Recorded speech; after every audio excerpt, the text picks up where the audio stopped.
សិនមិនចង់សម្លាប់យើងមិនងាយនោះទេ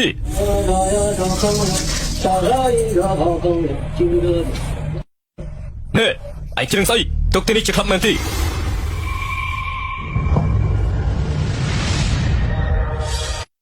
ឯងចង់ធ្វើអីដឹងថាយើងជាណាទីបើឯងឈានប៉ះយើងពេលយើងចេញទៅប្រយ័ត្នគ្រួសារឯងទៅ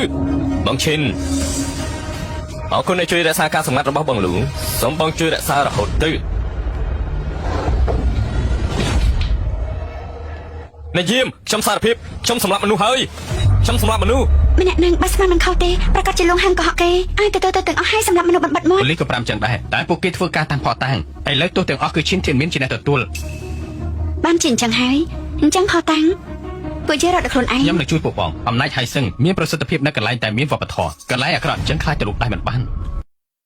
សម្បត្តិជនពេលទាំងនោះសត្វតែភូមិដែលនៅលើភ្នំអ្នកភូមិដាក់ត្រកូលតែមួយផ្ដុំគ្នាមួយកន្លែងពីមុនថ្នាក់លើក៏ធ្លាប់ស៊ើបដែរតែមិនបានលទ្ធផលអ្វីអញ្ចឹងតែពួកវាក្អេងក្អាងបានយូរចង់ចាប់មេខ្លាំងគ្រឿងញៀនមានតែមធ្យោបាយមួយទេគឺចូលរួមពួកវាម៉ាក់គឺចង់គ្រោះថ្នាក់ណាស់ទោះឲ្យខ្ញុំវិញជាឈូកុំអីអរគុណដែលលោកតាំងជួយពួកខ្ញុំក៏ប៉ុន្តែប៉ុណ្ណឹងបានហើយអ្វីហៅថាប៉ុណ្ណឹងបងអីបងនៅតែខឹងខ្ញុំឯងខឹងតែខ្ញុំកុហកបងមែនទេខ្ញុំជាក្មេងមែនទេតែជារបស់លោកខ្ញុំដឹងប៉ុន្តែរឿងនេះជាអំរែកនៅក្នុងចិត្តខ្ញុំត្រូវតែដល់ខ្លួនឯងការពិត20ឆ្នាំមុនគួរតែធ្វើអញ្ចឹងហើយតែកាលនោះទម្ងន់សៀវហៅខ្ញុំមានតែដកថយឥឡូវនេះគួរតែដល់ពេលជំរាបបញ្ជីហើយម៉ាក់ឥឡូវយើងចេញដំណើរទៅមុនពេលទៅជួបមនុស្សម្នាក់សិនម៉ាក់និយាយថាមិនលៀងហ៊ានជួបមុខម៉ាក់ទេគាត់ប្រកាសជារត់យូរហើយមិនអាចទេគេគ្មានកន្លែងទៅទេស្រីអាក្រក់ថ្ងៃនេះយើងនឹងយកជីវិតនាង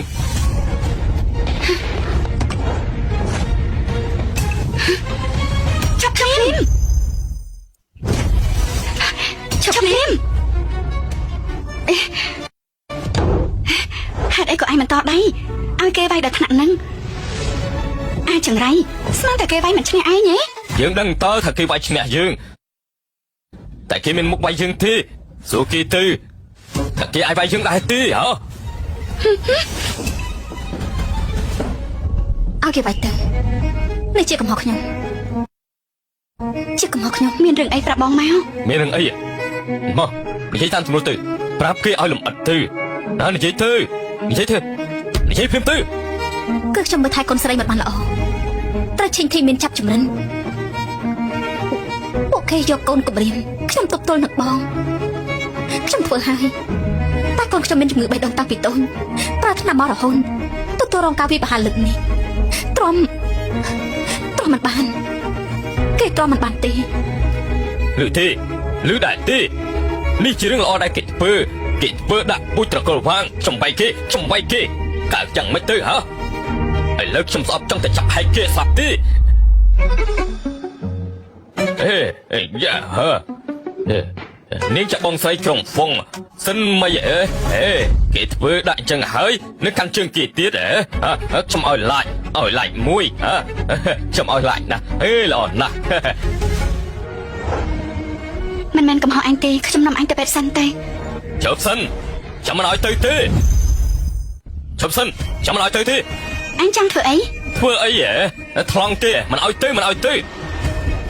ចង់ទៅបានឲ្យលុយមកធ្វើឲ្យកូនជាងស្លាប់ហើយរឿងនេះមិនអាចចប់ត្រឹមនឹងទេកូនពូបើពូខ្វល់ពីកូនមែនហេតុអីមិនការពារគេឲ្យល្អហេតុអីក៏ឲ្យមនុស្សឈិនធានមិនចាក់គេទេបើមិនមែនមកស្រីនេះប៉ះពាល់គេទេមិនមានរឿងបាត់នឹងទេមកពីស្រីនេះនៅជាមួយនាងយូរពេកទៅធ្លាក់ខ្លួនដោយសពថ្ងៃនេះបើឲ្យខ្ញុំនិយាយពួកនាងក៏ត្រូវទទួលខុសត្រូវដែរចំពោះរឿងរបស់កូនស្រីខ្ញុំនោះតែដឹងឯទេចឹងទៅ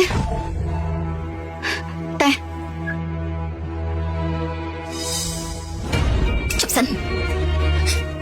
យមកខ្ញុំ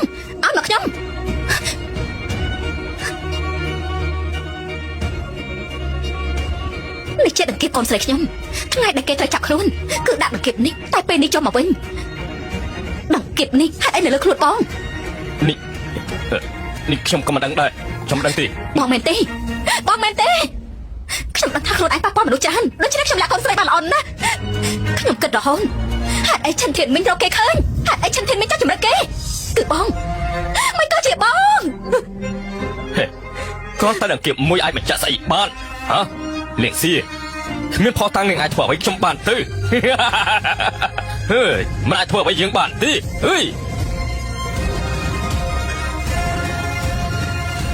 អញឈួតដល់គ្មានថ្នាំព្យាបាលហើយ